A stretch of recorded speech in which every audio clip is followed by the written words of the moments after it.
حسبنا الله ونعم الوكيل نعم المولى ونعم النصير. أعوذ بالله من الشيطان الرجيم. بسم الله الرحمن الرحيم. الحمد لله رب العالمين. الحمد لله الذي أحصى كل شيء عددا وجعل لكل شيء أمدا وقدر كل شيء تقديرا. ثم الصلاة والسلام على النبي الأمي العربي القرشي الهاشمي المكي المدني الأبتحي التهامي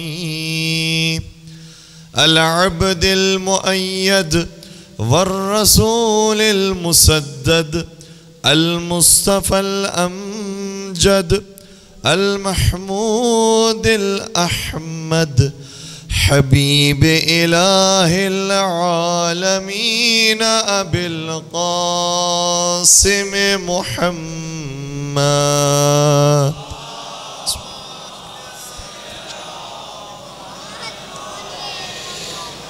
وعلى أهل بيته الطيبين الطاهرين المعصومين المظلومين الذين أذهب الله عنهم الرجس وطهرهم تطهيرا.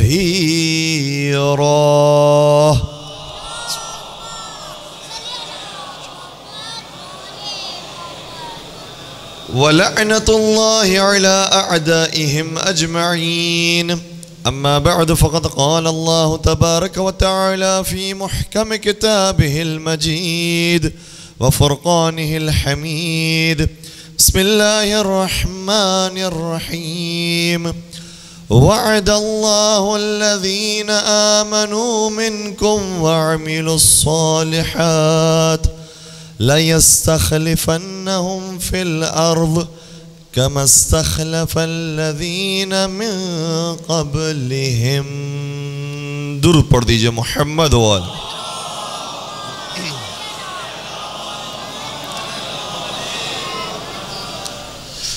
عزیزان گرامی قدر، یقیناً ہماری آپ کی پہلی دفعہ ملاقات ہے. اس انداز سے ملاقات پہلی مرتبہ ہے، لیکن محبت بہت پرانی ہے. چونکہ جو ہم عقیدہ لوگ ہوتے ہیں ان کی محبت پہلے ہی سے ہوتی ہے. تو الحمدللہ آپ سب نے بہترین استقبال کیا، اور انشاءاللہ پروردگار مجھے توفیق عطا فرمائے کہ میں آپ کی خدمت میں مولا امام صلی اللہ علیہ وسلم کا پیغام اور محمد و آل محمد کا پیغام بہترین انداز میں پیش کر سکوں. مجھے جناب مجاہد نقوی صاحب نے جو موضوع دیا ہے وہ بہت اہم موضوع اور معاشرے کی ضرورت کے مطابق ہے. وہ یہ ہے کہ امام وقت، امام دورہ، امام انس والجان، امام مہدی عجل اللہ تعالیٰ فرجہ شریف کے حوالے سے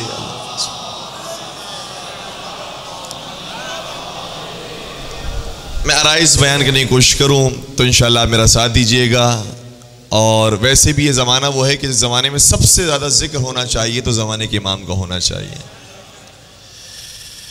دیکھیں، اگر کوئی یہ کہتا ہے کہ ہمارا عقیدہ بارہ سرکار کی غیبت پر، بارہ سرکار کی امامت پر یہ صرف شیعوں کا عقیدہ ہے، تو میں ان کی خدمت میں عرض کروں گا کہ خود معتبر اہل سنت کتابوں کے اندر 12 اماموں کی حدیثیں موجود ہیں.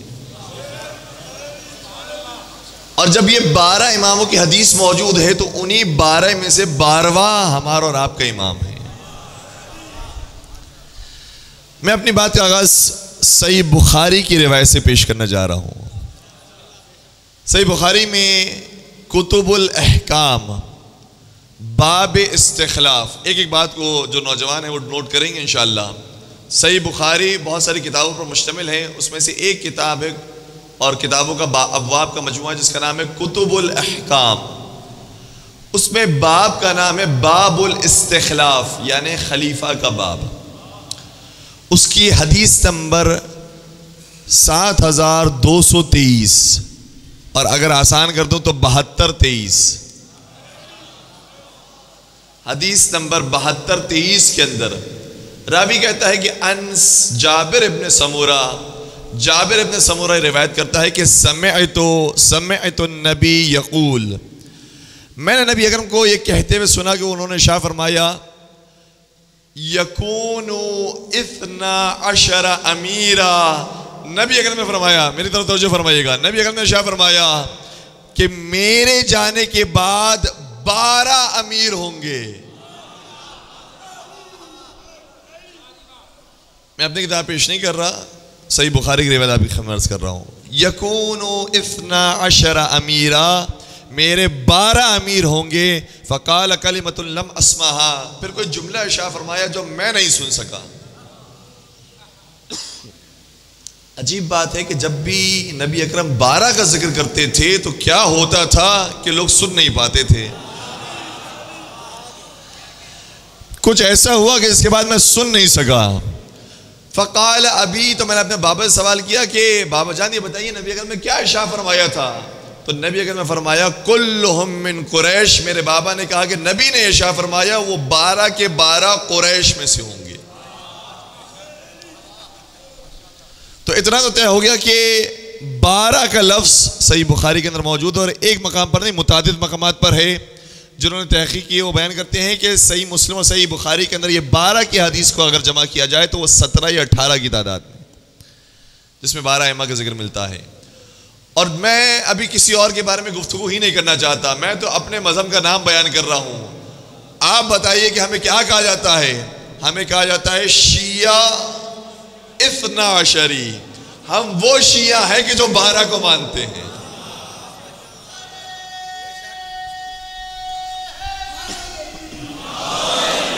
ماشاءاللہ سلامت رہے. اور یہ ایک مقام پر نہیں ہے، متعدد مقامات پر آئے، متعدد مقامات پر متعدد تعبیرات اور تعریفیں آئی ہیں.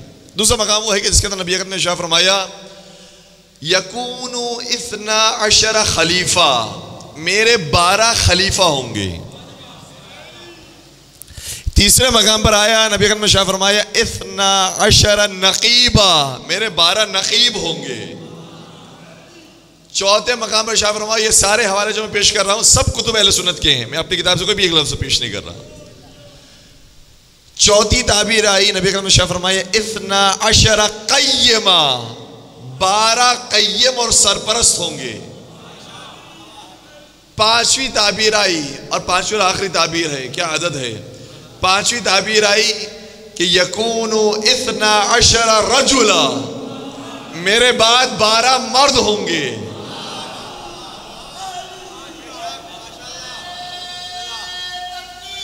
اللہ اکبر،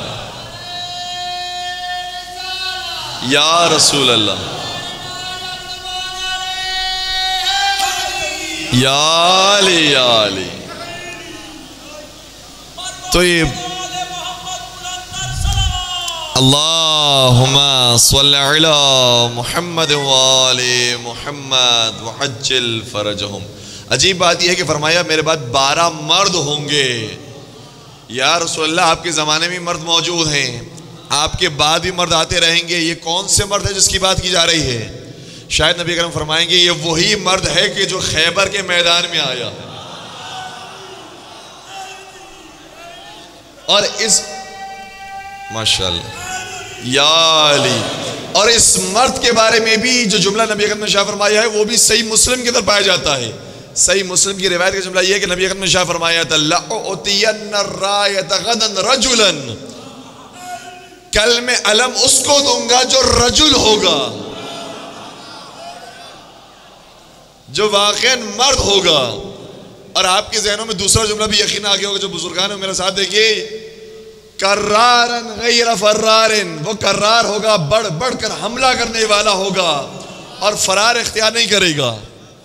یہی جملہ ہے جو ہمارے آپ کے سب کے ذہنوں کے اندر ہے، لیکن صحیح مسلم کی جو عبارت ہے میں بالکل احتیاط کے ساتھ پیش کر رہا ہوں، وہاں پر یہ جملہ موجود نہیں ہے. نہیں معلوم اب کسی فرار کو بچانے کی کوشش کی گئی ہے. جو جملہ وہاں پر موجود ہے وہ یہ ہے کہ لَأُعْطِيَنَّ الرَّائَةَ غَدًا رَجُلًا، کل میں علم اس مرد کو دوں گا کہ يُحِبُّ اللَّهَ وَرَسُولَهُ وَيُحِبُّهُ اللَّهُ وَرَسُولُهُ، وہ اللہ اور رسول سے محبت کرتا ہے اور اللہ اور رسول سے محبت کرتا ہے۔ تو اتنا تو طے ہو گیا کہ مردوں کے مجموعے میں بتایا کہ صرف ایک ایسا ہے جو مرد کہلانے کے لائق ہے، اور اسی کو ہم شاہ مردہ کہتے ہیں، شیر یسا کہتے ہیں۔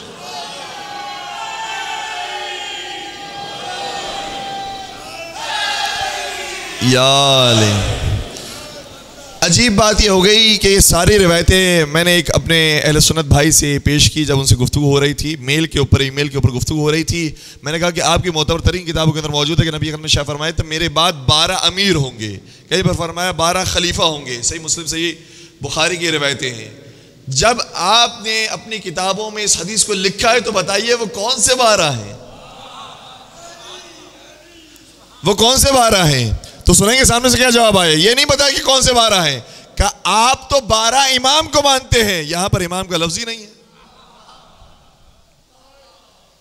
نبی اکرم نے فرمایا 12 امیر ہوں گے، فرمایا 12 نقیب ہوں گے، 12 خلیفہ ہوں گے، 12 قیم ہوں گے، 12 رجل ہوں گے، آپ تو 12 امام کو مانتے ہیں۔ ہم نے کہا ہے تو 12 ہی، آپ ان کا نام جو بھی رکھے، 12 حجت خدا رکھیں، 12 مولا کہیں، 12 ولی کہیں، 12 وصی رسول کہیں، ہیں وہی 12، اس میں فرق نہیں ہے۔ اور پھر اگر آپ کو یہ اعتراض ہے کہ نبی اکرم نے شاہ فرمایا تھا کہ 12 امیر ہوں گے، تو کاش ہمارے پہلے ہی امام کا اصلی نام دیکھ لیا ہوتا۔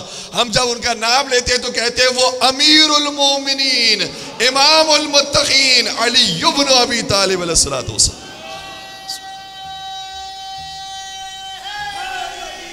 یا علی، اے علی، ماشاءاللہ، سلامت رہیں۔ تو ہمارے امام کا نام امیر المؤمنین ہے، مومنوں کے امیر، تو 12 امیر ہوں گے۔ اور جنہیں یہ اعتراض ہے کہ 12 خلیفہ کا لفظ آیا ہے، آپ تو 12 امام کہتے ہیں، تو میں ان سے دوبارہ درخواست کروں گا کہ ہمارے کلمے کو پڑھ لیتے ہیں۔ ہائے ہائے ہائے، ہمارا کلمہ کیا ہے؟ سب میرے ساتھ دیں گے، لا الہ الا اللہ محمد الرسول اللہ علی ولی اللہ وصی رسول اللہ وخلیفتہ بلا فصل۔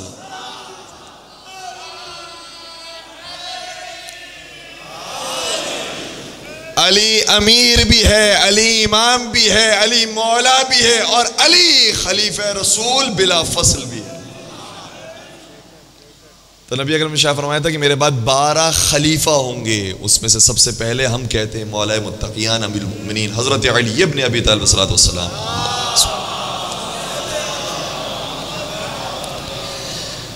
اچھا، کسی بھی مقام پر کوئی اور تعداد نہیں موجود ہے، نہ 11 ہے نہ 13 ہے۔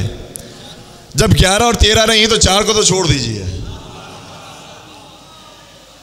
نبی اکرم نے شاہ فرمایا 12 ہوں گے۔ اب میں سوال کرنا چاہ رہا ہوں برادران اہل سنت سے، یقین یہاں پر موجود ہوں گے، میرے بھائی ہیں، میرے دوست ہیں، میرے عزیز ہیں، میں ان سے سوال کرنا چاہ رہا ہوں کہ یہ 12 ہیں نبی اکرم کے بعد۔ اب آپ جن کو بھی مانتے ہو، میرا صرف ایک سوال یہ ہے کہ سن 61 ہجری کو واقع کربلا کے وقت آپ کا خلیفہ کون تھا؟ آپ کا امام کون تھا؟ آپ کا مولا کون تھا؟ آپ کا حجت خدا کون تھا؟ آپ کس کو امام وقت مانتے تھے؟ سن 61 ہجری کا مجھے امام بتا دو۔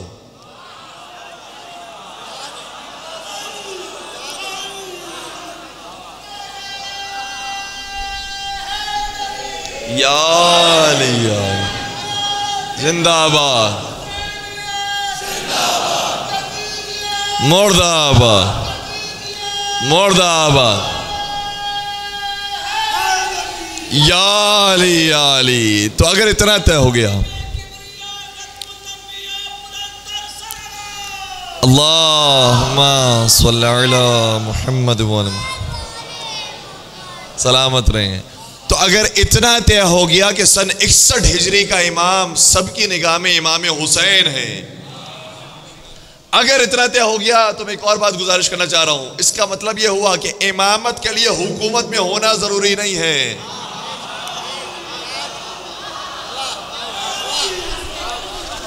اب یہ نہ تلاش کرو کہ کن کن کو حکومت ملی ہے، یہ دیکھو کہ کن کن کے پاس امامت تھی۔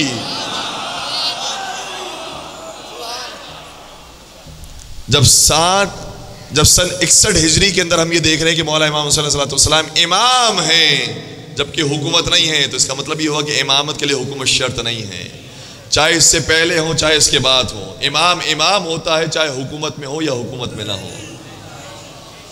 اور قرآن کریم نے معیار دیا ہے۔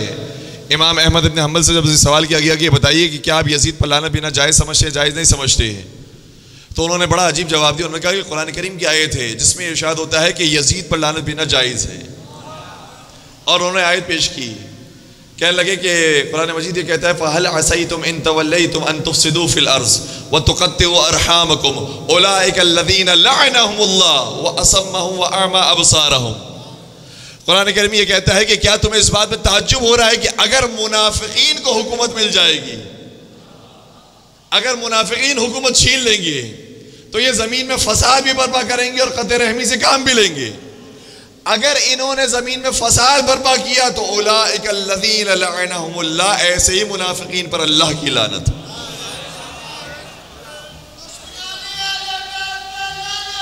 بے شک تو اتنا تو طے ہو گیا کہ اگر کوئی حکومت میں آ جائے اور منافق ہو تو یہ نہ دیکھو کہ وہ حکومت میں ہے، یہ دیکھو اس کا کردار کیا ہے۔ اگر وہ زمین میں فساد پھیلانے والا ہے تو اللہ کی لعنت اس کے اوپر نازل ہوتی ہے۔ اب اس کے بالمقابل ان لوگوں کے بارے میں بھی ہم قرآن سے پوچھتے ہیں کہ اے قرآن یہ بھی بتا اگر مومنین حکومت میں آ جائیں تو ان کا کردار کیا ہوتا ہے، کیسے پتہ چلے کہ وہ امام ہے یا نہیں ہے؟ تو قرآن نے آواز دی الذین ان مکناہم فی الارض اقاموا الصلاۃ وآتوا الزکاۃ وامروا بالمعروف ونہوا عن المنکر وللہ عاقبۃ الامور۔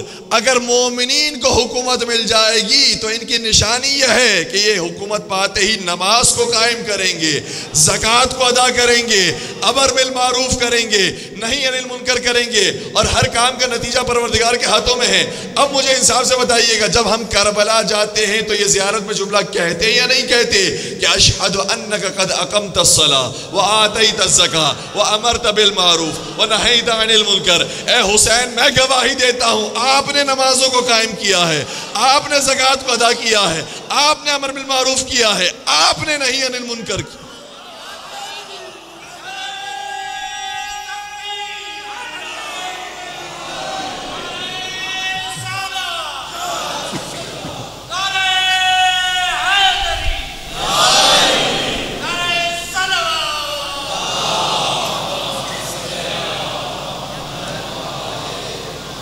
تو یہ نہ دیکھو کہ کون حکومت اور اقتدار میں ہے، یہ دیکھو کہ وہ صاحب کردار ہے یا نہیں ہے۔ اور میں آپ کی خدمت میں اب تک برادران اہل سنت کی کتابوں سے حوالے پیش کرتا رہا۔ ایک کتاب میں اپنے نوجوان دوستوں کے لیے عرض کرنا چاہ رہا ہوں کہ اس کتاب کو دیکھیں گے سارے حوالے اس کتاب میں کتب اہل سنت سے ہیں، اردو زبان میں اس کا ترجمہ بھی ہو چکا ہے۔ اس کا نام ہے مہدی فی القرآن، قرآن کریم میں امام زمانہ کا ذکر۔ مہدی فی القرآن، مہدی کا ذکر قرآن کریم میں۔ اور یہ کتاب لکھی ہے ہمارے ایک مرجع آیت اللہ صادق شیرازی نے، اس کا ترجمہ ہوا ہے اردو زبان کے اندر، اس کا ضرور مطالعہ فرمائیں۔ اور اس کتاب کے اندر قرآن مجید کی آیت لکھی ہے، اس کے ذیل میں جب تفسیر لکھی ہے تو سارے اہل سنت تفاسیر سے لکھا، ایک بھی اپنی کتاب کا حوالہ نہیں ہے۔ جو اس کی سب سے پہلی آیت ہے کہ جس میں ذکر ہو رہا ہے امام زمانہ کا، وہ آپ کی خدمت میں ہدیہ کر رہا ہوں۔ سورہ بقرہ کی یقیناً آپ کو یہ آیات یاد ہوں گی، میرے ساتھ دیجئے گا۔ ابتدائی سورہ ہے، ارشاد ہوتا ہے کہ بسم اللہ الرحمن الرحیم، الف لام میم، ذالک الکتاب لا ریب فیہ ھدی للمتقین الذین یؤمنون بالغیب۔ ہائے ہائے ہائے، یہ کتاب وہ ہے کہ جس میں کوئی شک و شبہ نہیں، یہ لا ریب کتاب ہے، اور یہ کتاب ہدایت ہے متقین کے لیے۔ اور متقین کی پہلی صفت یہ ہے کہ وہ غیب پر ایمان رکھتے ہیں۔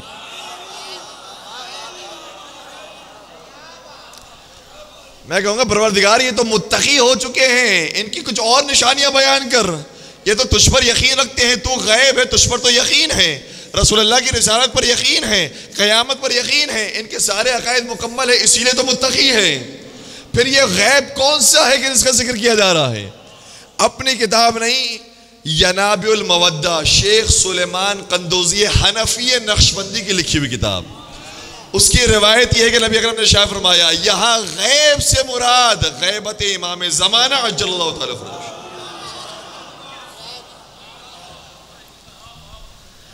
غیب سے مراد یہ غیبت امام ہے۔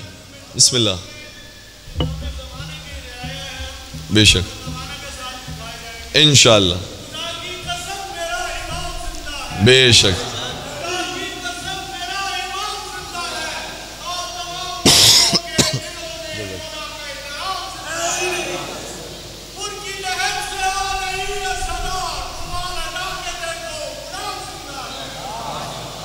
ماشاءاللہ، یا علی یا علی۔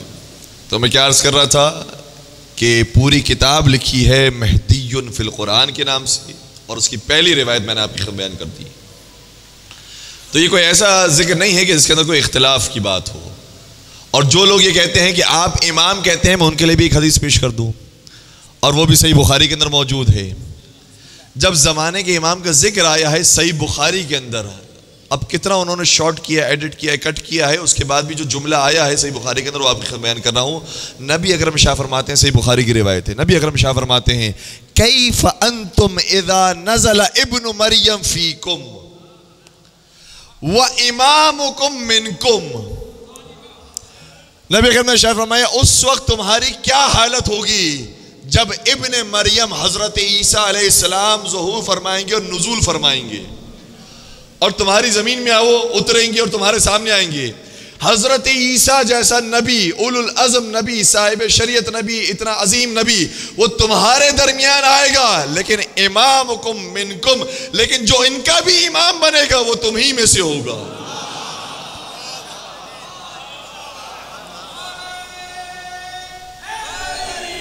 یا علی یا علی۔ تو یہاں لفظ خلیفہ تو نہیں آیا، یہاں لفظ امیر تو نہیں آیا، یہاں لفظ رجل تو نہیں آیا۔ جنہیں یہ لفظ پر اعتراض ضد تھی کہ بھائی امام کا لفظ دکھائیں، امام کا لفظ موجود ہے صحیح بخاری کے اندر کہ وہ امام تم میں سے ہوگا۔ اور باقی جگہوں پر آپ دیکھیں تو روایت کثرت کے ساتھ ملتی ہے، وہ امام کی شان کیا ہوگی؟ یملأ الارض قسطا وعدلا کما ملئ الظلم وجورا، اس کی شان یہ ہوگی کہ زمین جو ظلم و جور سے بھری ہوگی اس امام کے آنے کے بعد عدل و انصاف سے بھر جائے گی۔ سحر قریب اندھیروں کو دور ہونا ہے، سحر قریب اندھیروں کو دور ہونا ہے، ذلیل دشمن دی کو ضرور ہونا ہے، بتا رہی ہیں یہ تبدیلیاں زمانے کی، کسی ولی کا یقیناً ظہور ہونا ہے۔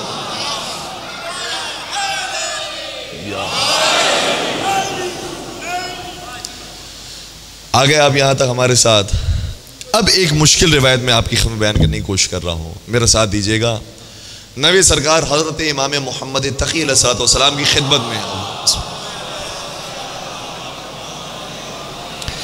ایک صحابی آیا اور امام آخری زمانے کا ذکر فرما رہے تھے کہ آخری زمانے میں یہ ہوگا، یہ ہوگا، یہ ہوگا، اور اس کے بعد ہمارا جو آخری فرزند ہے وہ ظہور کرے گا۔ بیان کرتے کرتے امام نے فرمایا کہ جو حتمی نشانیاں ہیں وہ یہ ہیں، باقی غیر حتمی نشانیاں ہیں، ممکن ہے کہ وہ پوری ہوں، ممکن ہے کہ پوری نہ ہوں۔ جب حتمی نشانیوں کو ذکر کیا تو کہا کہ سفیانی کا خروج ہوگا، اور پھر روایت یہ کہتی ہے کہ باقی اور جو نشانیاں ہیں جس میں ہمیں معلوم ہے کہ قیام خراسانی ہے، مکہ اور مدینہ کے درمیان زمین کا دھس جانا ہے، دجال کا آنا ہے، یہ حتمی نشانیوں کے اندر بیان کیا گیا ہے۔ کہ جب حتمی نشانیاں بھی امام نے بیان کر دیں کہ جب یہ پوری ہوں گی تو پھر امام کا ظہور ہوگا، تو میرے ذہن میں سوال آیا۔ اب سوال غور سے سماعت فرمائیے گا۔ سوال یہ ہے کہ ہمارا ایک عقیدہ ہے کہ پروردگار کبھی کبھار بدا سے کام لیتا ہے۔ بدا کا مطلب یہ ہوتا ہے کہ ایک چیز جو بظاہر ایک خاص طریقے سے چل رہی ہے، اچانک اس کے اندر پروردگار تبدیلی لے کر آتا ہے۔ مثال کے طور پر ایک طریقہ جو چل رہا تھا امامت کے سلسلے میں وہ یہ ہوتا تھا کہ ہر امام کے بعد جو دوسرا امام بنتا تھا وہ ان کا سب سے بڑا فرزند ہوتا تھا۔ مولا کائنات کے فرزند جو سب سے بڑے تھے امام حسن امام بنے ہیں، مولا امام حسین کی جو سب سے بڑے فرزند تھے مولا سید سجاد وہ امام بنے، مولا سید سجاد کی جو سب سے بڑے فرزند تھے امام باقر وہ امام بنے، جو ان کے سب سے بڑے فرزند تھے امام صادق وہ امام بنے۔ یہاں تک یہ سلسلہ چلتا رہا. لوگوں کے ذہن میں ایک سلیقہ آ گیا, ایک طریقہ آ گیا کہ جو سب سے بڑا فرزند ہوتا ہے وہ امام ہوتا ہے. لیکن جب یہ معاملہ امام صادق تک آیا تو پھر امام کاظم وہ تھے جو سب سے بڑے فرزند نہیں تھے. یہاں پر روایتیں کہتی ہیں کہ پروردگار نے بدا سے کام لیا, یعنی وہ ارادہ جو چلا آ رہا تھا لوگوں کے ذہن میں محفوظ ہو گیا تھا, اس میں تبدیلی واقعی کی. کہا نہیں, اب بڑا بیٹا نہیں, جو حقدار ہے حقیقی حقدار, چاہے وہ بڑا ہو یا چھوٹا ہو, وہ امام بنے گا. امام کاظم علیہ السلام کو امامت ملی. یہ سلسلہ آگے بھی چلا. سید محمد کے حوالے سے بھی یہ بات بیان کی جاتی ہے کہ سید محمد سب سے بڑے فرزند تھے 10ویں سرکار کے, لیکن انہیں امامت نہیں ملی, 11ویں سرکار کو امامت ملی. اس طریقے سے یہ سلسلہ آگے بڑھا. تو کچھ معاملات میں پروردگار بدا کرتا ہے. سوال کرنے والا جو شیعہ ہے, جو عقیدہ بدا کو جانتا ہے, اسے سوال کیا, اے فرزند رسول مجھے بتائیے, حل یبدو فی المحتوم, کیا حتمی نشانیوں کے اندر بھی خدا بدا سے کام لے سکتا ہے؟ بات واضح ہو رہی ہے. جو حتمی نشانیاں ہیں وہ بھی بدا کا شکار ہو جائے اور وہ حتمی نشانیاں پوری نہ ہو, کیا ایسا ہو سکتا ہے؟ امام نے فرمایا نعم, ایسا ہو سکتا ہے. آگے یہاں تک. اب اسے دوسرا سوال کیا, کہنے لگا نخافو ان یبدو للہ فی القائم, اے فرزند رسول پھر مجھے خوف ہے کہ کہیں پروردگار 12ویں سرکار کے بارے میں بھی بدا سے کام نہ لے لے. کتنا یہ سمجھدار, کتنا ذہین یہ شاگرد ہے. کہنے لگا کہ 12ویں سرکار کے بارے میں بھی کہیں ایسا نہ ہو جائے کہ پروردگار بدا سے کام لے لے اور ان کی حکومت ہی قائم نہ ہو, ویسے قیامت آ جائے, کہیں ایسا نہ ہو جائے. امام نے کیا خوبصورت جملہ ارشاد فرمایا, اور پھر میں اس آیت کا ترجمہ پیش کروں گا جسے سرنامہ کلام میں بیان کیا تھا, تو آپ کو لطف آئے گا. مولا نے ارشاد فرمایا کہ جب اسے سوال کیا کہ کیا 12 سرکار کے بارے میں, ان کی حکومت کے بارے میں بدا ہو سکتا ہے, امام نے فرمایا کہ اس میں بدا نہیں ہو سکتا. کیوں؟ ان القائم فی المیعاد, کیونکہ 12ویں سرکار کی حکومت وعدہ پروردگار میں سے ہے, وعدہ الہی میں سے ہے.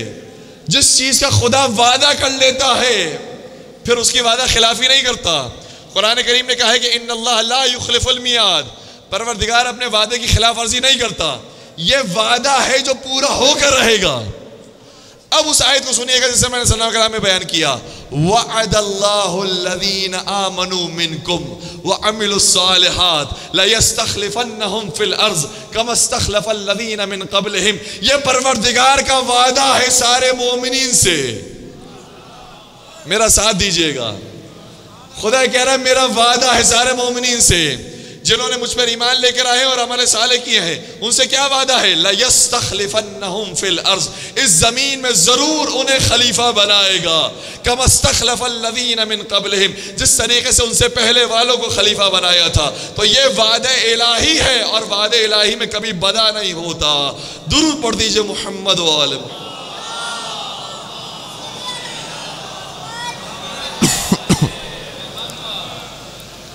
بات پہنچ گئی.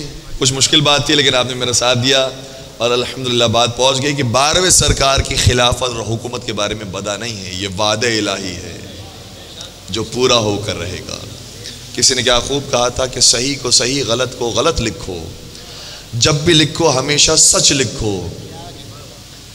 صحیح کو صحیح, غلط کو غلط لکھو, جب بھی لکھو ہمیشہ سچ لکھو. ہمارے عریضوں سے کیوں ہوتے ہو خفا, تمہارا بھی کوئی زندہ ہے تو اس کو خط لکھو.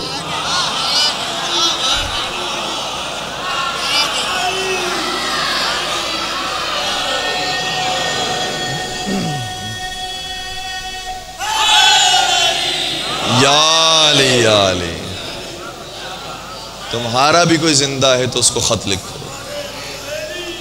تو سرکار امام زمانہ زندہ ہیں, حیات رکھتے ہیں, اسی سرزمین میں موجود ہیں.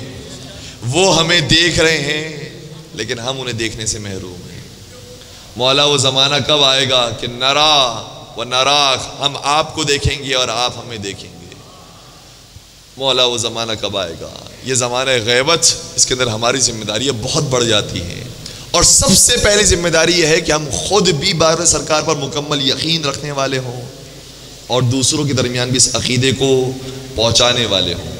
دوسری ذمہ داری یہ ہے کہ جب ہم بارہویں سرکار کی غیبت کے زمانے میں رہ رہے ہیں تو جو غیبت کے زمانے میں وہ علماء جو زمانے کے امام کی غیبت کے زمانے میں کام کر رہے ہیں قرآن و حدیث کے ذریعے، روایات کے ذریعے، اور ہمیں اور آپ کو احکامات شریعت بیان کرتے ہیں، ان سے متمسک رہیں، ان کی پیروی کریں، کیونکہ وہ امام زمانہ علیہ الصلوۃ والسلام کے احکامات ہم تک پہنچا رہے ہیں۔ بڑی ذمہ داری ہے جو وہ ادا کر رہے ہیں، اور انشاءاللہ پروردگار انہی بچوں میں سے، انہی نوجوانوں میں سے کسی کو شاید ایسا عالم بنا دے کہ جو پھر تحقیق کرے قرآن و حدیث پر، اور اس معاشرے کے اندر بھی وہ احکام شریعت کو بیان کر سکے۔ وہ مراجعین، وہ مجتہدین کے جو یہ کام انجام دے رہے ہیں، پروردگار ان کے عزت میں، ان کے احترام میں مزید اضافہ فرمائے، اور اس مذہب کو کہ جس کی غیبت کے زمانے میں ذمہ داریاں مراجعین پر، مجتہدین پر آئی ہے، اس مذہب کو دن دگنی رات چگنی ترقی عطا فرمائے، اور انشاءاللہ زمانے کے امام کے ظہور میں جلد تعجیل فرمائے۔ اور زمانے کے امام کے ظہور کی ذمہ داریوں میں سے ایک ذمہ داری یہ بھی ہے کہ ان کی صحت و سلامتی کے لیے انسان دعا کرتا رہے۔ اگر ان کی صحت و سلامتی کے لیے دعا کر رہے ہیں تو ان کے لیے دعا نہیں ہو رہی ہے، ہمارے لیے پلٹ کر آتی ہے، یا ہم اپنے لیے دعا کروا رہے ہوتے ہیں کہ مولا ہم نے آپ کو یاد کیا ہے، ہمیں معلوم ہے کہ آپ اس آیت پر عمل کرنے والے ہیں کہ حل جزاء الاحسان الا الاحسان، آپ کے اوپر کوئی احسان کرتا ہے آپ اسے عطا فرماتے ہیں اور اسے دیتے ہیں۔ اسی طریقے سے آج کے زمانے میں جو صدقہ امام زمانہ نکالتے ہیں، بیمہ امام زمانہ نکالتے ہیں، زمانے کے امام اس سے راضی خوش ہوتے ہیں۔ ایک اور ذمہ داری ہے جو روایات کے اندر بیان ہوئی، اب توجہ فرمائیے گا۔ روایت کا جملہ یہ ہے کہ جب زمانے کے امام ظہور فرمائیں گے تو کیا ہوگا؟ یملأ الارض قسطا وعدلا کما ملئ ظلما وجورا، زمانے کے امام جب ظہور فرمائیں گے تو عدل اور انصاف کو زمانے میں پھیلا دیں گے، ظلم و جور کا خاتمہ کر دیں گے۔ ہم یہ سمجھ رہے ہیں کہ ظلم صرف قتل کو کہا جاتا ہے، ظلم صرف چوری ڈکیتی کو کہا جاتا ہے، ظلم صرف تماچا مارنے کو اور تھپڑ مارنے کو کہا جاتا ہے۔ ظلم اس کا نام نہیں ہے، ظلم اس کا بھی نام ہے کہ جو ہم اپنا کام کر رہے ہیں، جو روزانہ کا رزق کما رہے ہیں، اگر اس کے اندر ہم نے اپنے کام کے ساتھ ناانصافی کی ہے تو یہ بھی ظلم ہے۔ اگر اس ظلم کو ہم نے اپنی زندگی سے نکال دیا، زمانے کے امام ہم سے ملاقات کے لیے آئیں گے۔ اور واقعات بہت سارے ہیں۔ ایک شخص تھا، امام کا بڑا عاشق تھا، چاہتا تھا کہ زمانے کے امام سے ملاقات کرے، بہت کوشش کی اس نے۔ اسے پتا چلا کہ مسجد سہلا کے اندر اگر کوئی یہ اعمال انجام دیتا ہے کہ ہر شب بدھ جاتا ہے مسجد سہلا، اعمال انجام دیتا ہے، تو زمانے کے امام سے اس کی ملاقات ہوتی ہے۔ آپ نے یقیناً سنا ہوگا مسجد سہلا کے بارے میں یہ روایت موجود۔ کہتے ہیں کہ اسے کئی سارے بدھ تک اس طریقے سے اعمال انجام دیے، 37ویں یا 38ویں بدھ کو اسے یہ خبر ملی کہ زمانے کے امام سے اگر تو ملاقات کرنا چاہتا ہے تو فلاں بازار میں چلا جا، وہ لوہاروں کا بازار ہے، آہنگروں کا بازار ہے، وہاں پر جا، فلاں دکان میں امام زمانہ موجود ہے۔ یہ دوڑتا دوڑتا پہنچا، اور اس نے کیسے کیسے کام نہیں کیے تھے اس کے بارے میں ہے کہ اس نے علم جفر حاصل کیا تھا تاکہ امام کو پہچانے وہ کہاں پر ہیں، علم رمل حاصل کیا تھا تاکہ جانے کہ امام کہاں پر ہے، علوم عجیبہ اور غریبہ اس نے حاصل کیا تھا کہ پتہ چلے کہ امام کہاں پر ہے۔ اب ایسا شخص جو اتنا مشتاق ہو، اتنا دیوانہ ہو، جب کہا جائے کہ تیرا امام فلاں جگہ پر ہے تو کیسے دوڑتا ہوا بھاگتا ہے؟ یہ بھاگا اور وہاں اس بازار میں گیا جس دکان کا بتایا گیا تھا، اسی دکان کے قریب زمانے کے امام موجود۔ امام کے قدموں میں گر گیا، رونے لگا، مولا اتنا عرصہ ہو گیا آپ نے اپنا دیدار نہیں کروایا، میں آپ کے دیدار کا مشتاق تھا، آپ کی مہربانی کہ آپ نے ہم جیسوں پر کرم فرمایا۔ امام نے اسے اشارے سے بٹھا دیا، کہا خاموش ہو جاؤ، یہاں پر بیٹھ جاؤ۔ وہ بیٹھ گیا بڑا خوشی خوشی، اور امام اس دکاندار سے جس کا کام یہ تھا کہ قفل سازی کرتا تھا، یعنی تالوں کو صحیح کرتا تھا، تالوں کو ٹھیک کرتا تھا، ریپیئرنگ کا کام کرتا تھا، امام اس مرد کے ساتھ محو گفتگو ہوئے اور بہت خوشی کے ساتھ اس سے باتیں کر رہے تھے۔ اب یہ بڑا حیران ہوا کہ اس کی خوش قسمتی، امام اس کی دکان پر بھی آئے ہوئے ہیں اور اس سے محو گفتگو ہیں۔ اتنے میں کیا دیکھا کہ ایک بڑھیا اپنے ہاتھوں میں ایک تالا لے کر آئی، کہنے لگی کہ میں تالا بیچنا چاہتی ہوں، میرے پاس اس کی چابی موجود نہیں ہے، اس کے اندر شاید کوئی خرابی ہے، آپ اس تالے کو رکھ لیجئے، مجھے 3 درہم کی ضرورت ہے، وہ مجھے 3 درہم دے دیجئے۔ کرنسی کوئی اور بیان کی گئی ہے لیکن میں بات کو آسان کرنے کے لیے عرض کر رہا ہوں، 3 درہم کہا کہ وہ 3 درہم مجھے دے دیجئے۔ اس دکاندار نے تالے کو دیکھا اور اس کو چیک کرنے کے بعد کہا کہ تالا تو بالکل ٹھیک ہے، اگر اس کی چابی ہوتی تو یہ تالا 10 درہم کا ہوتا، چونکہ چابی نہیں ہے اس لیے اس کی قیمت 8 درہم ہے میرے ساتھ؟ وہ کتنا کہہ رہی تھی؟ اس نے کہا تھا 3 درہم میں تالا لے لو مجھ سے، یہ کہہ رہا 3 درہم کا نہیں 8 درہم کا میں تجھ سے لے رہا ہوں۔ کہنے لگی میں نے تو پورے بازار کا چکر لگا لیا، کوئی مجھے 3 نہیں دے رہا، آپ مجھے 8 دے رہے ہیں، میرا مذاق تو نہیں اڑا رہے، آپ میرے ساتھ کوئی مسخرہ تو نہیں کر رہے؟ 8 درہم آپ دینا چاہ رہے، پورا بازار مجھے 3 درہم نہیں دے رہا۔ کہا کہ میں نے تو انصاف کے ساتھ تجھے کہا ہے، میں تجھ پر کوئی ظلم نہیں کرنا چاہتا، انصاف کا تقاضا یہ ہے کہ تو نے جو مجھے تالا دیا ہے وہ صحیح و سالم ہے، اگر تو مجھے بیچنا چاہتی ہے تو 8 درہم کا میں خریدنے کے لیے تیار ہوں۔ کہا کہ 8 درہم تو بہت زیادہ ہے، تم جتنے بھی دو گے میں لینے کے لیے تیار ہوں۔ اس نے کہا کہ پھر اگر میرا بھی اس کے اندر تھوڑا سا پروفٹ رکھو تو میں 7 درہم میں تم سے خریدنے کے لیے تیار ہوں، 7 درہم لو اور چلے جاؤ۔ وہ دعائیں دے کر چلے گئی، خوشی خوشی چلے گئی۔ بس امام نے جب یہ منظر اس عاشق کو دکھا دیا کہ جو ملاقات کے لیے در بدر بھٹک رہا تھا، امام نے اس سے مخاطب کر کہا کہ اے شخص، اگر تو مجھ سے ملاقات کرنا چاہتا ہے تو میرا پتہ معلوم نہ کر، تو ویسا بن جا جیسا یہ دکاندار ہے۔ اگر تو اپنی زندگی میں انصاف لے کر آ جائے گا، اپنی زندگی سے ظلم کو ختم کر دے گا، ناانصافی کو ختم کر دے گا، تو پھر تجھے میرے پتے پر آنے کی ضرورت نہیں ہے، میں تیرے پتے پر آؤں گا۔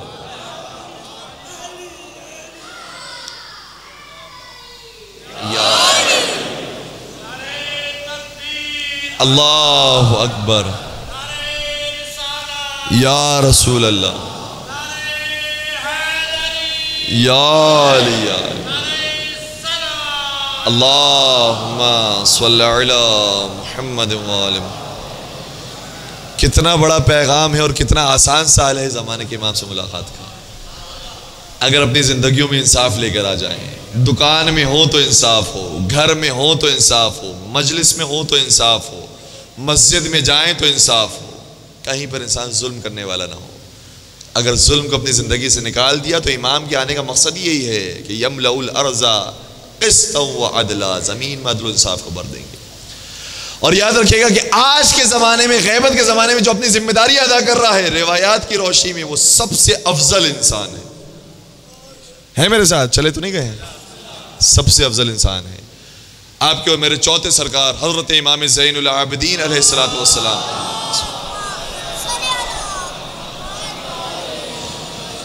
اپنے ایک صحابی ابو خالد کابلی کے پاس موجود تھے۔ یہ ابو خالد کابلی کوئی معمولی شخصیت نہیں ہے۔ چھٹے سرکار شاہ فرماتے ہیں کہ واقعہ کربلا کے بعد سب مرتد ہو گئے تھے سوائے 3 لوگوں کے، ان 3 میں اس کا نام شامل ہے۔ یہ وہ شخص ہے کہ جو مؤمن تھا، مولا کی امامت کا قائل تھا، ابو خالد کابلی، یحییٰ بن ام طویل اور جبیر ابن مطعم۔ یہ 3 افراد وہ تھے کہ جو واقعہ کربلا کے بعد بھی مومن رہے۔ ابو خالد کابلی کہتے ہیں کہ میں چوتھے سرکار کی خدمت میں تھا تو چوتھے سرکار نے بیان کرنا شروع کیا کہ میرے بعد یہ امام ہوگا، اس کے بعد یہ امام ہوگا، اس کے بعد یہ امام ہوگا۔ اور جب نام بیان کیے تو ایک لطیف اور نقطہ بھی ہے۔ امام نے فرمایا کہ جو میرے فرزند کا فرزند ہوگا وہ جعفر صادق ہوگا، اس کا نام جعفر ہوگا، لقب صادق ہوگا، وہ سچ بولنے والا ہوگا۔ تو ہاتھ جوڑ کر عرض کیا کہ مولا یہ بتائیے کہ کیا باقی صادق نہیں ہیں؟ اگر وہ صادق ہے تو کیا باقی صادق نہیں ہیں؟ امام نے فرمایا کہ کلنا صادق، ہم سب کے سب صادق ہیں، لیکن جعفر صادق اس لیے کہا جائے گا کیونکہ ہماری ہی نسل سے ایک اور جعفر پیدا ہوگا جو کذاب ہوگا۔ کئی لوگ یہ نہ کہیں کہ وہ جعفر بھی ہے اور یہ بھی جعفر ہے، کہا نہیں، وہ جعفر کذاب ہے، یہ جعفر صادق ہے۔ یہ امام کی روایت کا جملہ ہے، کوئی اپنے اوپر نہ لے کہ میں کسی اور کے بارے میں بات بیان کر رہا ہوں۔ صحیح ہے، امام کی نسل میں سے جس طریقے سے انبیاء کے ساتھ یہ واقعہ پیش آیا ہے، حضرت نوح علیہ السلام کا جو فرزند ہے وہ ہلاک ہوا، جہنمی بن گیا، تو فرزند نوح تھا، اس کے باوجود اس کے ساتھ یہ معاملہ پیش آیا۔ اسی طریقے سے اگر کوئی فرزند امام ہے، ضروری نہیں کہ ہر امام اس مرحلے پر اور ہر فرزند اس مرحلے پر فائز ہو جائے، اس لیے امام نے ارشاد فرمایا کہ ہماری ہی نسل سے ایک جعفر پیدا ہوگا جو کذاب ہوگا۔ وہ امام عسکری کی امامت کو، امام مہدی کی امامت کو ماننے والا نہیں ہوگا، جس نے امامت کے فرائض کو انجام دینے کی کوشش کی تھی کہ جب 11ویں سرکار کی انتقال ہو گیا، ان کی شہادت ہو گئی، تو وہ آگے بڑھا کہ امامت کے فرائض کو انجام دے، لیکن ایک 5 سال کا بچہ آ گیا، کہا کہ چچا جعفر آپ پیچھے ہٹ جائیے، کیونکہ امام ہی امام کی نماز جنازہ پڑھاتا ہے۔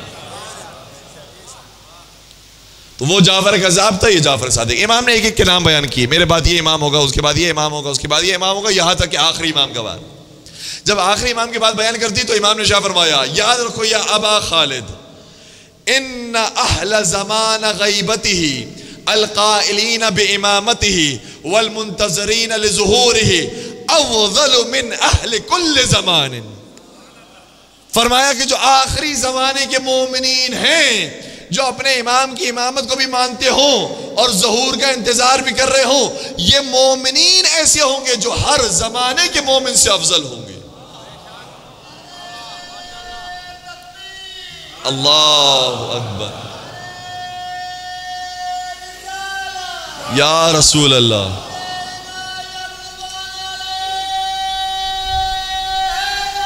یا علی یا علی۔ اور پھر امام نے اس کی وجہ بھی بیان کی، کیوں یہ سب سے افضل ہوں گے؟ کہا اس لیے کیونکہ غیبت بمنزلۃ المشاہدہ، غیبت امام ان کے نزدیک ایسے ہوگی کہ جیسے یہ امام کو دیکھ رہے ہوں، یہ ایسے زندگی گزاریں گے کہ جیسے امام کا سایہ ان کے سروں پر ہو، انہیں یقین ہوگا کہ امام دیکھ رہے ہیں، انہیں ایسی زندگی گزاریں گے تو یہ ہر زمانے کے مومن سے افضل ہوں گے۔ اور یہ ایک روایت نہیں، متعدد روایتیں ہیں۔ نبی اکرم حضرت محمد مصطفیٰ صلی اللہ علیہ وآلہ وسلم شاہ فرماتے ہیں، اگر تھک چکے ہیں تو میں بات کو مکمل کر دوں گا۔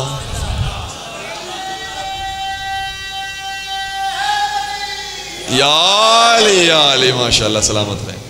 صحابہ کی محفل ہے، نبی اکرم نے ایک سوال کیا ہے، کیا ہے اے میرے صحابیوں، ای الخلق اعجب الیکم ایمانا، کون سی ایسی مخلوق ہے کہ جس کے ایمان لانے پر تمہیں تعجب ہو رہا ہے؟ آئے ہائے ہائے، کہنے لگے کہ الملائکہ، فرشتوں کی ایمان لانے پر ہمیں تعجب ہے۔ کہا کیوں تعجب ہے؟ اب میں اس کے اندر زبان حال بھی آپ کی بیان کر رہا ہوں۔ کہا اس لیے تعجب ہے کیونکہ جسے جو کام دیا ہے وہ ویسے ہی کام کر رہا ہے، ذرہ برابر بھی خلاف ورزی نہیں کرتا، ذرہ برابر بھی نافرمانی نہیں کرتا۔ جسے کہا گیا کہ سجدے میں چلے جائیں وہ سجدے میں ہے، جسے کہا گیا رکوع میں چلے جائیں رکوع میں، جسے کہا گیا قیام میں کھڑے رہو قیام میں ہے، جسے جو حکم دیا گیا ہے وہ ویسے ہی حکم انجام دے رہا ہے، ذرہ برابر بھی فرشتے مخالفت نہیں کرتے، ان کے ایمان پر ہمیں تعجب۔ نبی اکرم نے شاہ فرمایا کہ فرشتوں کی ایمان لانے پر کیا تعجب ہے، جبکہ وہ تو پروردگار سے سب سے زیادہ قریب ہیں،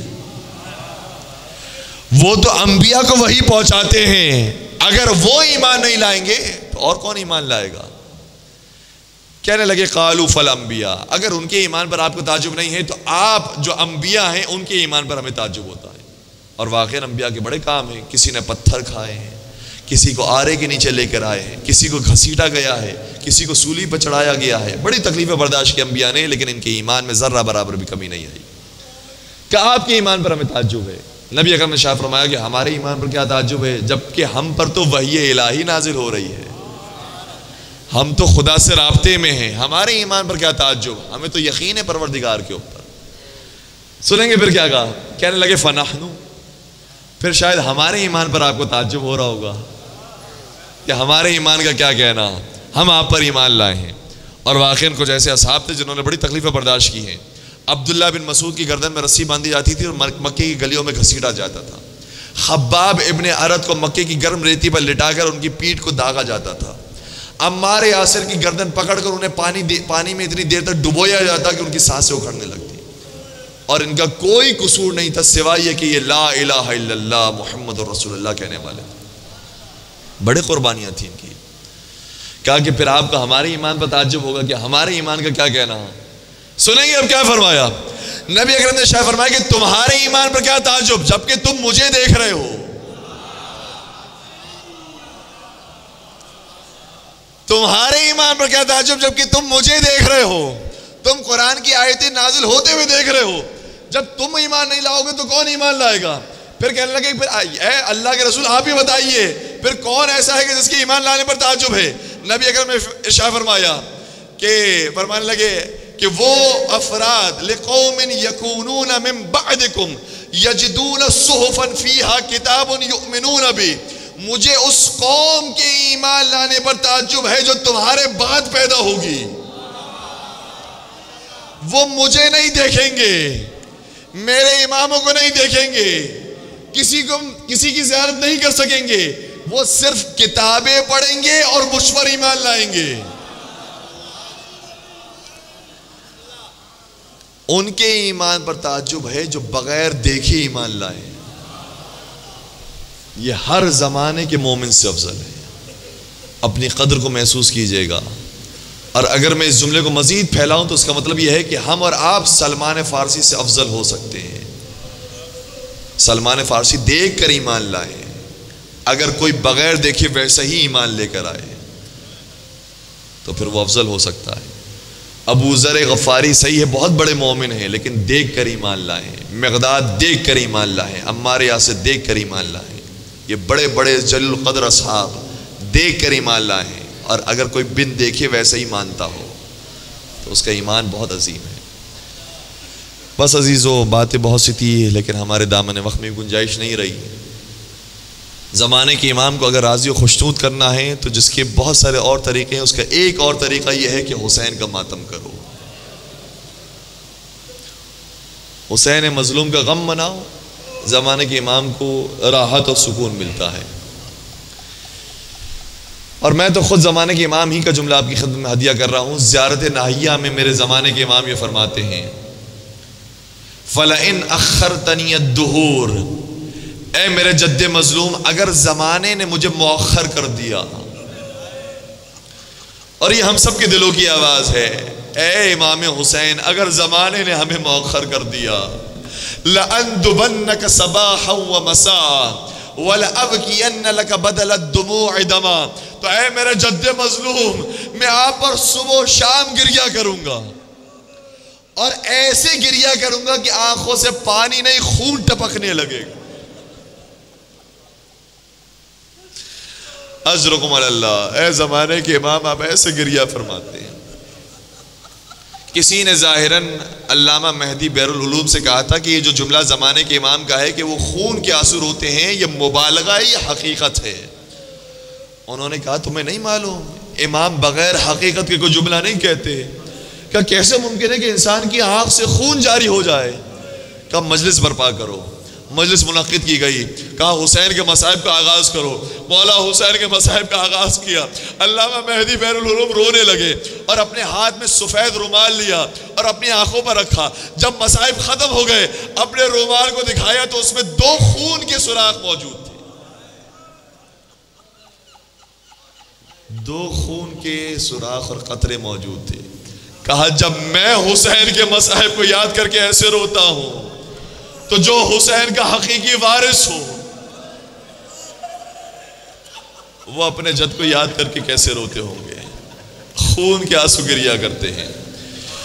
اور کسی نے خواب میں زمانے کے امام سے جب زیارت کی تو سوال کیا مولا یہ بتائیے وہ کون سی مصیبت ایسی ہے جس کو آپ یاد کرتے ہیں تو خون کے آنسو روتے ہیں؟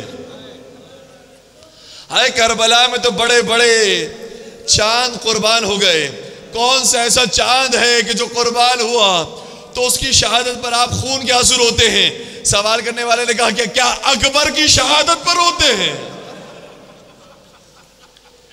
ہائے علی اکبر، ہائے وہ جو شبیہ رسول تھا، حسین کا جوان بیٹا تھا، جب اس دنیا سے رخصت ہوا کیا اس کے مصائب کو یاد کر کے آپ خون کے آنسو روتے ہیں؟ سنیں گے کیا زمانے کے امام نے جواب دیا.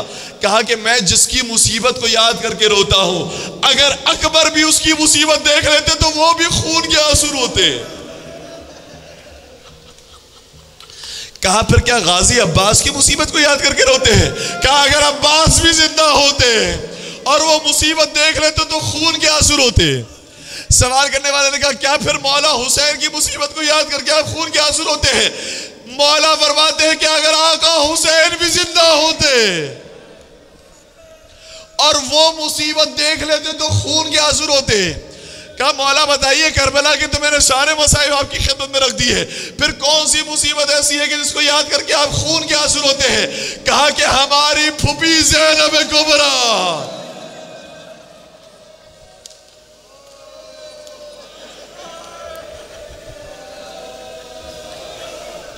ان کی چادر کا چھننا اتنی بڑی مصیبت ہے، اگر علی اکبر زندہ ہوتے تو خون کے آنسو روتے، اگر عباس زندہ ہوتے تو خون کے آنسو روتے، اگر حسین زندہ ہوتے تو خون، خدا جانے سید سجاد کیسے برداشت۔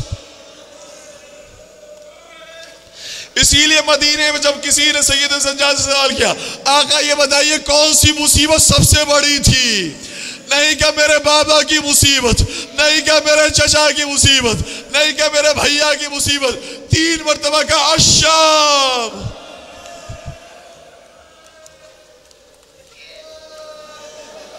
اجرکم علی اللہ۔ حق بنتا ہے ایسی بیویوں کا پرسہ پیش کیا جائے۔ الشام، الشام، الشام۔ شام میں جو مصیبتیں آئی ہیں وہ کبھی مصیبت نہ آئی۔ میں سوال کروں گا آقا سید سجاد شام میں ایسی کیا مصیبت آئی؟ شاید جواب دیں گے وہ مصیبت آئی جو انبیاء کی اولاد پر بھی نہ آئی تھی۔ انبیاء کی اولاد ایسی ہے جو شہید کی گئی، جیسے یحییٰ بن زکریا کو شہید کیا گیا۔ انبیاء کی اولاد وہ ہیں کہ جنہیں کنویں میں ڈال دیا گیا، اسیر بنایا گیا، جیسے حضرت یوسف علیہ السلام کو بنایا گیا۔ لیکن مجھے کوئی ایک نبی بتا دو جو جس کی بیٹیوں کو بازاروں میں پھرایا۔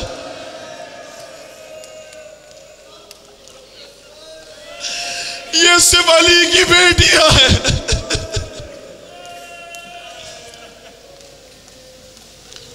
جنہیں بازاروں میں پھرایا گیا۔ بس عزیزانو آپ سے میں دستِ جوڑ کر اور آپ سے معافی مانگ کر میں ایک روایت کا جملہ پیش کرنا چاہتا ہوں۔ جب یہ قافلہ کربلا سے کوفہ کی طرف جا رہا تھا، اسیروں کا قافلہ ہے، بے رداؤں کا قافلہ ہے، ایک مقام وہ آیا جہاں پر شہزادی زینب کبریٰ نے اپنے بھیا کے کٹے سر کو دیکھ کر ایک جملہ کہا، اور وہی جملہ پورا مرثیہ ہے۔ کہنے لگی یا شقیق فؤادی ما توہمت ھذا کان ھذا مقدرا مکتوبا۔ اے میرے دل کی ٹھنڈک، کبھی زینب نے یہ خیال بھی نہیں کیا تھا کہ بھائی سے ایسے بھی ملاقات ہوگی، ایک طرف تیرا کٹا ہوا سر ہوگا، دوسری طرف میرا کھلا ہوا سر ہوگا۔ بھائی اور بہن میں بڑی محبت تھی، کئی مرتبہ ملاقاتیں ہوئی تھی، کئی مرتبہ قرارداد ہوئی تھی، لیکن اے بھائی میں نے سوچا نہیں تھا کبھی ایسے بھی ہماری ملاقات ہوگی۔ اجرکم علی اللہ۔ بس عزادارو ایک اور جملہ سماعت فرمائیے گا۔ کسی ذاکر نے منبر پر آنے کے بعد مصائب کا صرف ایک یہ جملہ کہا تھا۔ مرزا شیرازی بہت بڑے مرجع تھے، کھڑے ہوئے، کہا کہ اے ذاکر تو نے بہت بڑا جملہ کہہ دیا، ہمیں اسی ایک جملے پر رونے دے۔ کیا کہا اسے؟ مرثیہ کا جملہ ہے، کتاب کا جملہ ہے، کہنے لگا دخلت زینب علی ابن زیاد۔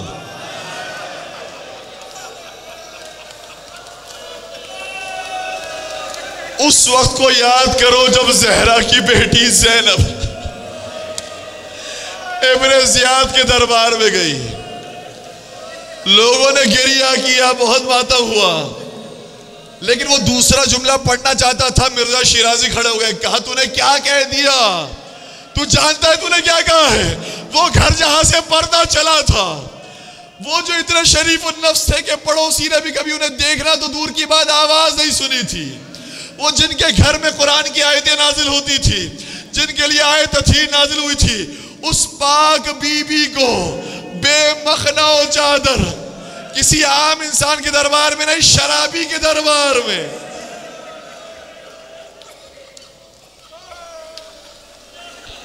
آپ کا پرسہ بی بی قبول فرمائیں۔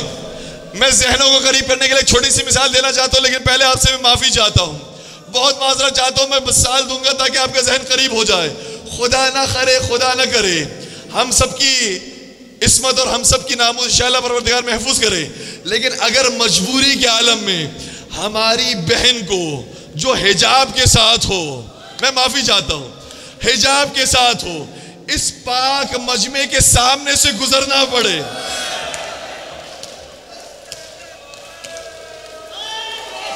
کوئی بھائی برداشت نہیں کرے گا، جبکہ پردے میں بھی ہے، شریفوں کا یہ مجمع ہے، صرف بی بی کو گزر جانا ہے.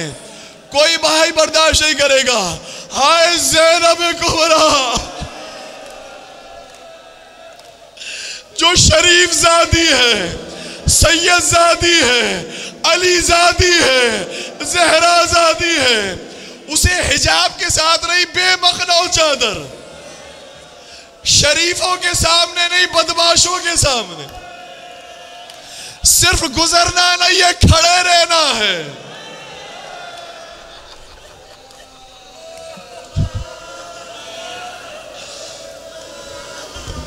مجھے معاف کیجئے گا، کچھ مصائب کا حق ادا ہو گیا.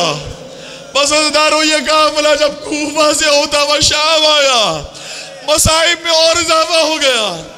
ارے کوفے میں پھر بھی کھجوریں پھینکنے والے تھے، روٹیاں دینے والے تھے، اور یہ کہہ کر منع کرتے رہے ہم پر صدقہ حرام ہے.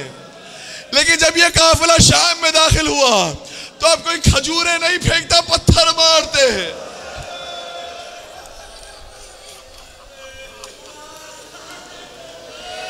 وہ کوفہ تھا جہاں پر رونے والے پھر بھی موجود تھے. یہ شام ہے جہاں ہر ایک کہے لگا کے ہنس رہا. وہ کوفہ تھا جہاں پر خاندان رسول مانا جاتا تھا. یہ شام ہے جہاں باغی باغی کہا جاتا ہے. عزرکم اللہ، آپ نے بہت گریہ کیا، تھکے تو نہیں ہے نا؟ یہ گریہ کے ایام ہیں. ایک روایت اور بیان کرو، التماس دعا کروں. کیسے یہ بی بی یزید ملعون کے دربار میں داخل ہوئی، قیدی اور گرفتار تھی، لیکن یہ حیدر کرار کی بیٹی تھی، لہذا پوری شجاعت کے ساتھ یزید کا مقابلہ کیا اور جوابات دینا شروع کیے. ایک مرتبہ یزید کو جلال آ گیا، کہا کہ اس عورت کے سر کو بھی تن سے جدا کر دیا جائے.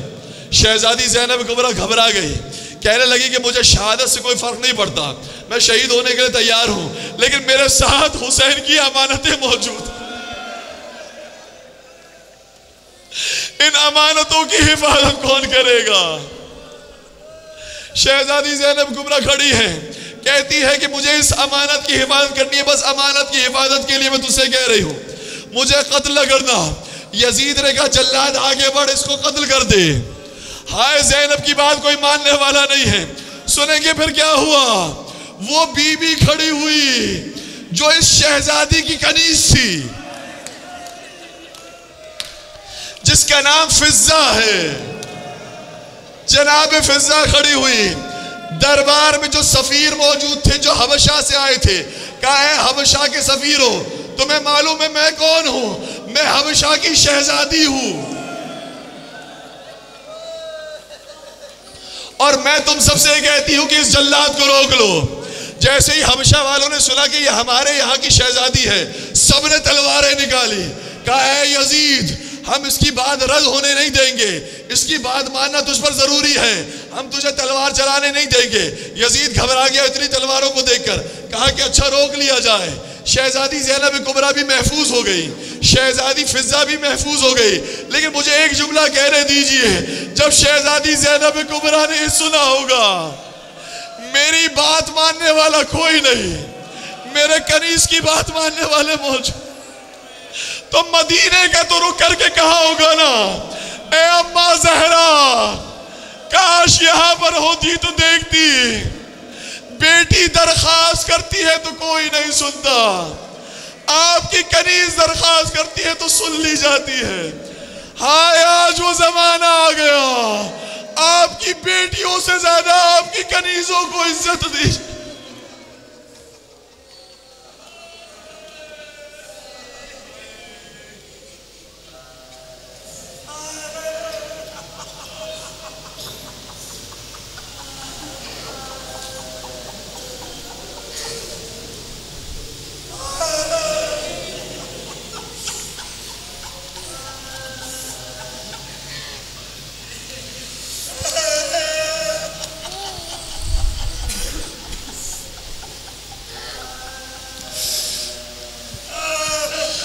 الا ولعنت اللہ علی القوم الظالمین وسیعلم الذین ظلموا ای منقلب ینقلبون۔ پروردگارہ ان آنسوں کو رومال حضرت سیدہ کائنات میں جگہ عنایت فرما، ان آنسوں کے صدقے میں ہمارے اس قلی سے توسل کو اپنی بارگاہ میں قبول فرما۔ پروردگارہ ہمارے مرحومین کی مغفرت فرما، انہیں شہداء کربلا کے ساتھ محشور فرما۔ پروردگارہ جو رزق کی پریشانی مبتلا ہے ان کے لیے رزق حلال عطا فرما۔ بالخصوص سید زاہد عباس کی وسعت رزق کے لیے درخواست کی گئی ہے، پروردگارہ انہیں ائمہ علیہ السلام کے صدقے میں کثیر اور بابرکت رزق عطا فرما۔ اسی طریقے سے ظاہر ان کے والدین کی صحت و سلامتی کے لیے بھی دعا کی گئی ہے، پروردگارہ تمام مریضوں کو بیماروں کو شفاء کاملہ اور عاجلہ عطا فرمائے۔ بالخصوص وہ افراد کی جو ایسے مرض میں مبتلا ہو گئے ہیں کہ جس کا کوئی علاج نہیں ہے، پروردگارہ لا علاج مریضوں کو باب الحوائج حضرت ابو الفضل عباس کے صدقے میں شفاء کاملہ اور عاجلہ عطا فرما۔ پالنے والے بحق محمد و آل محمد ہم سب کو کربلا معلیٰ کی زیارت نصیب فرما، شام کے مقدس مقامات کی زیارت نصیب فرما، چاردہ معصومین کی زیارتوں سے مشرف فرما، حج و عمرے کی سعادت عطا فرما، پالنے والے چاردہ معصومین کی شفاعت سے ہم سب کو بہرمن فرما، قبر کی پہلی رات مولا متقیان کی زیارت ہم سب کو عطا فرما، پالنے والے تمام مومنین کی جان مال عزت و آبرو کی حفاظت فرما۔ بالخصوص جو فرش عذاب پر تشریف لائے ان کے توفیقات خیر میں اضافہ فرما، ان تمام کی حاجات کو پورا فرما۔